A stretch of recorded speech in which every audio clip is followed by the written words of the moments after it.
We've got a man here who is in person. He's made the trek all around Australia to get here. His father's. That's right, yes. And it is... Well, you can wearing get his grandfather's medals. Yes. And it's... Father's medals, get it right. Your father, gee whiz. Harold the H... P... Cock-a-doodle-doo. And he's going to tell us a great yarn. Yes.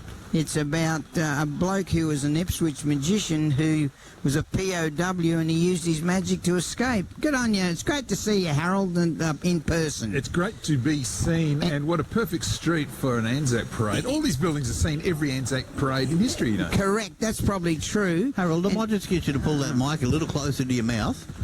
There we go. So it's sort of like sucking on a lolly. Yeah. So, you know... Easily done. Oh, there you go. That's You better. know what? We're sitting in the rain. It's muddy. We're just putting our minds the way the diggers were. Exactly. I'll get a cold out of it, but we're freezing cold. We're wet.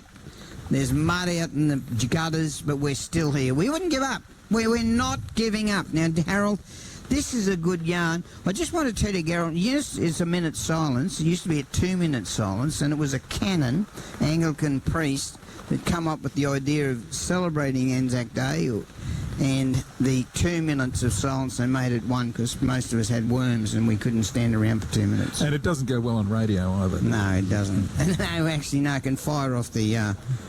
can't it, Damien? It can fire off the... Yes, exactly. Exactly. Nobody cares. Yeah, no, they don't want let's to. talk to Harold. Harold, let's get into this. It's a great yarn. Yeah, this story, his name, this POW, his name was Cedric Waters Hill. Now, he was born on the 3rd of April, 1891 at Maryvale, not far from here, just up on the Southern Downs. Yeah. And that's where his father was manager of the Maryvale station for the Wineholt brothers. Now, you know, you might recognise one of them, the Wineholt brothers, was Arnold Wineholt, who was an adventurer, spy and Queensland politician who at one stage Hitler had a reward on his head. Oh, seriously, where did he live?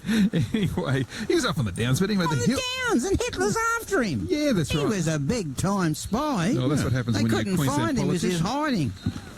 Anyway, the Hill family moved from there down to Fassifern Station at Engelsberg. And during the First World War, Engelsberg was, of course, renamed Kalbar due to anti-German sentiment. The home of the potato. Yeah, that's right. Now, it was at Kalbar where Hill's father owned one of the best-known Clydesdale horse studs in Queensland. Get out, and they're still there. Yeah, Hill was living at Kalbar when he met his future wife there, Miss Jane Mort. In the music hall. Yeah, now she lived at her family's Franklin Vale homestead at Grantchester. Now, her grandfather, Henry Mort, was one of the pioneers of the Moreton Bay district who represented West Moreton in the New South Wales Parliament prior to the separation of Queensland. And did you know Mount Mort in Ipswich is named after him? Get out, and I can't believe it. And even Laidley is named after her granduncle. So this is a family that's, the history is deeply entrenched in And Ipswich. Hitler was after him. That's right. Now, at around this same time, Hill saw the Swedish-born American magician named Nate Leipzig. He saw him perform, which fascinated him so much that he studied and practiced conjuring. And Hill became a magician and at the same time also developed a passion for flying and even built a glider in the backyard of his home. Get out! Now, when the First World War was declared in 1914, Hill went from Ipswich to England, where he enlisted in the Royal Flying Corps. And the world was then destined to see Hill's unique combination of flying and magic applied with devastating effect. Especially when he's flying a glider. Yeah, That's Hill, magic in Hill was itself. sent to Egypt with biplanes, where in 1916 his precision bombing resulted in him being mentioned in dispatches. In 1917, his BE-2 two-seater biplane was shot down by Arabs in the Sinai Desert. Arabs again. Now, using his dismounted Lewis gun, he traded fire for 6 hours before he ran out of ammunition, which forced him to surrender.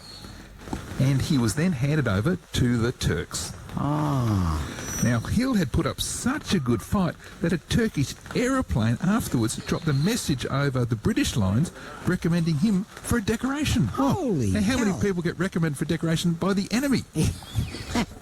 That's Australian. What, are they stupid? Now, what at Yozgat prisoner of war camp in Turkey, Hill befriended Elias Jones. Now, he was an officer in the British Indian Army.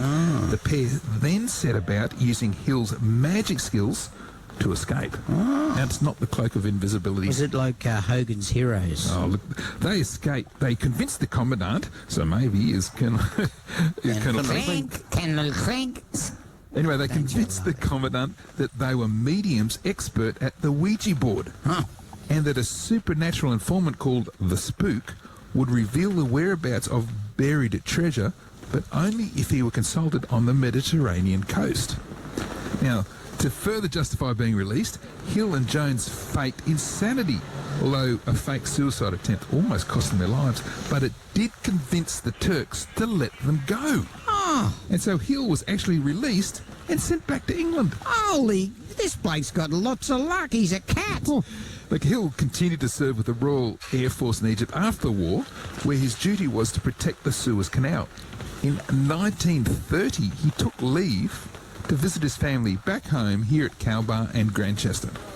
Now, eager for another adventure, Hill took off from Kent in England in an attempt to beat Bert Hinkler's record time for a solo flight back to Australia. Well, my grandmother's brother helped Bert Hinkler build a glider, and that's a true story. When he was 16, he used to steal the nuts and bolts from the railway yards because he worked for them. So your family was a thief. Okay. Yeah. Now, anyway, this story, he was actually 2 days ahead of Hinkler's time when on the final leg to Darwin, Hill crashed in the Dutch East Indies, which of course prevented him from breaking the record.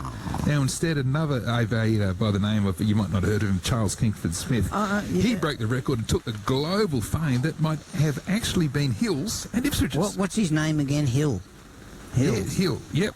Yeah, Hill. His full name is Cedric Waters Hill. And he could have been was famous as with like Charles Kingsford Smith. That's right. And Cedric Hill died in 1975 in Berkshire, in England, at the age of 83.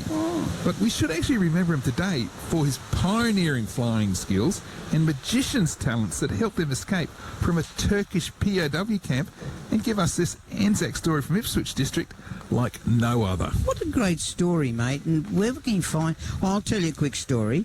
There was a bloke called Charles Smith who was 12-year-old at Bondi and drowned, and the lifesavers had only been going a little while. They resuscitated him. You know who it was? Charles Kingsford Smith. That's a fair dinkum true story. Well, there you go. Whoever rescued him actually turned history. We don't know, and that's another thing we should know. But anyhow, that is a great story. How can we find out about that story and all the other stories about the heritage of this wonderful city? Yeah, Danny, I've got these stories linked from all the socials, Instagram, Facebook, YouTube. But you can go to my website, which I know you do regularly.